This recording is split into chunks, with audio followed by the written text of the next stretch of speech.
حضرت ابو ہریرہ رضی اللہ عنہ اور حضرت ابو سعید رضی اللہ عنہ بیان کرتے ہیں، رسول اللہ صلی اللہ علیہ وآلہ وسلم نے فرمایا، جب کچھ لوگ بیٹھ کر اللہ کا ذکر کرتے ہیں تو فرشتے انہیں گھیر لیتے ہیں، رحمت انہیں ڈھانپ لیتی ہے، ان پر سکینت نازل ہوتی ہے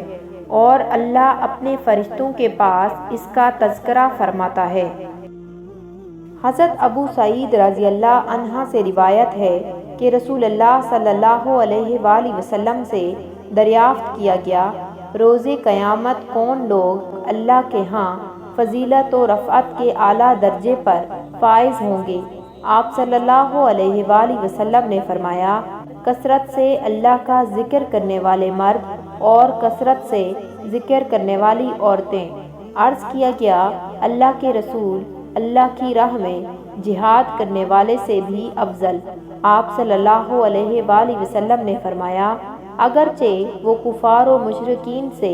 اس قدر تلوار کے ساتھ لڑائی کریں کہ وہ تلوار ٹوٹ جائے اور وہ خون سے رنگین ہو جائیں، تب بھی اللہ کا ذکر کرنے والا اس سے درجہ میں افضل ہے۔